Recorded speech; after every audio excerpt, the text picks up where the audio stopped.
So in MLB The Show 21, we're getting the 10th inning program this week on Friday, and we have a few new cards that we discovered are going to be within this program. What we're going to do is we're going to go into the previous MLB The Show games, find the attributes of what these cards are likely going to be in this game, and take our predictions of what these cards are going to look like. So MLB The Show's Twitter has been announcing a few cards as of these last couple days. They announced the cards that are in the Classics pack. They announced the new diamonds that are going to be in the Henchman pack, and we're going to go through all of those cards. And they also announced that PUJOLS is going to be the inning boss. We'll take a prediction of what his attributes will likely look like. The first announcement in the new inning program is the Classics pack. These are the 3 cards that were announced, all 99 overall monthly award cards: Charlie Blackmon, Rhys Hoskins, and Josh Bell. Thing to note is that I'm pretty sure the 99 Matt Carpenter is a similar type card that wasn't a 99 before, but they are clearly boosting these guys up to be 99 overalls. So we could go back to the original games that they were in and look at the attributes and get a good idea of what they're going to look like in this game. They may be a little better in MLB The Show 21, but they're likely going to be very similar to what they look like in the older games. First, we're going to look at Rhys Hoskins. Yes, I pulled up an old Cougs video because I don't have MLB The Show 17 installed. And these are what his attributes look like on his 93 overall monthly award card. Pretty okay contact, you know, 84-62. The power was good, 93-99. Back then, it didn't have 125 level power. The max was 99. So you could picture him having like near max power on this game. Maybe they give him up to like 70 fielding. But yeah, this is the Rhys Hoskins card. He's a primary left fielder, which is worth noting, but probably a better play at first base. Next, back on MLB The Show 19, we had 95 overall monthly award Charlie Blackmon. And again, you look at the attributes, at this point in the game, we did have the 125 level attributes, so Blackmon could actually be pretty solid. 105 and 105 contact and power versus right. 117 contact versus left. The power versus left. 95 is solid as well. His fielding is really what was bad with this card. That could be a potential issue for many. At this point in the game, who wants to play this bad of a fielder out there? Maybe they give him up to silver fielding. Maybe they improve the hitting a little bit to make him a 99. But this card could be like a fun BR card, that's for sure. His bat should definitely be there. And then the last returning card in the Classics pack is 95 overall Josh Bell. And again, now it's going to be a 99. A solid switch hitting first baseman option. The defense is going to be great. He's going to mash versus righties.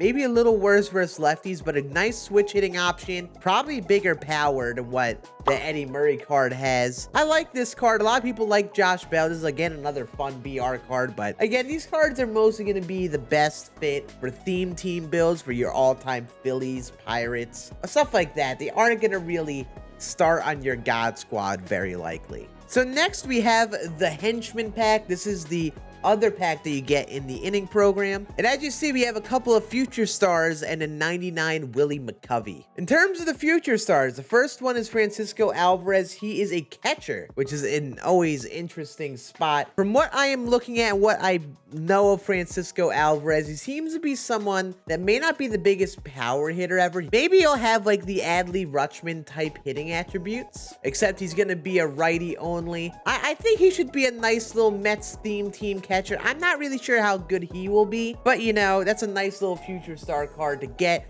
if you're looking to get a card for your Ken Griffey Jr. collections and all that. Grayson Rodriguez could be interesting. He's a very hyped up pitching prospect. I've heard that he's got very nasty stuff and that he could be a very solid major leaguer. If they make this card very solid, it could be up to par with many of the other future stars starting pitchers we've gotten. And definitely one of the better ones. But yet again, I'm not sure how many people are going to rush to use him on their God Squads. And then the last card we're going to be getting is a Prime Willie McCovey. He has never gotten a Prime card like this, so it could be better or worse than his previous cards he's gotten in the game. I pulled up MLB The Show 20 so we could see what his card looked like last year. Very good bat versus righties. I mean, honestly, not even that great if we're talking about this year. Not a good defender. Maybe can play in left field, but you're probably not going to want to do that. He's mostly going to be a first base option. I could see his prime being better. I could see him having more power versus both sides, is how a lot of the 99s have been in the later part of the year. But yet again, probably not someone you're going to be starting on your team other than like a Giants theme team. That's really all I could see this card being used for. But yet again, that's a valuable prime card for that Ken Griffey Jr. collection that is likely going to be difficult to complete. The prime is definitely one of the hardest categories, so getting a prime card always helps. So 99 Albert Pujols is going to be inbound as the only inning boss for the 10th inning program. You had this last year with Ken Griffey Jr. Really, all it was is you had your normal program structure, and then by the time the boss came around, all it was just a direct player. There's no choice pack because there's only one player. As you see, last year, he was a very well-rounded hitter.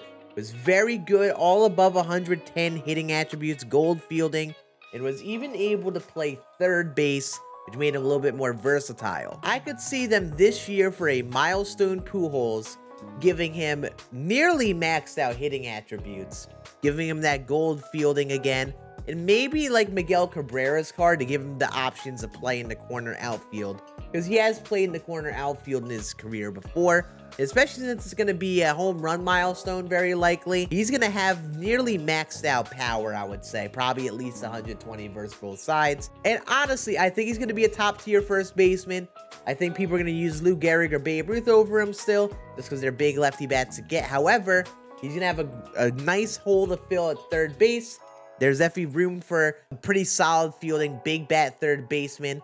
And I think Pujols is going to be that type of guy you would want to try looking for a third baseman. And yeah, that is going to be the 10th inning program, or at least my thoughts on that. Most of these cards, as per usual, with your classic pack and your henchman packs, not the most exciting cards. You know, they have their purpose as being collection food cards for Ken Griffey Jr., Mookie Betts, and all of that. So make sure you scoop them up during the inning program. Make sure you do the same with the other current Henchman and Classics cards. Fill up the inventory with all these cards while they are going in the current program. So yeah, that is going to be it for this video. I hope you guys enjoyed. If you did, make sure you hit that thumbs up. Make sure you sub to keep up with all the MLB The Show news and content. Hope you guys have a great rest of your day. I'm going to be playing Call of Duty all day because the new Warzone dropped. And make sure you swing by the stream and come hang out with me. But you guys have a great rest of your day. And I'll see you all again on the next one.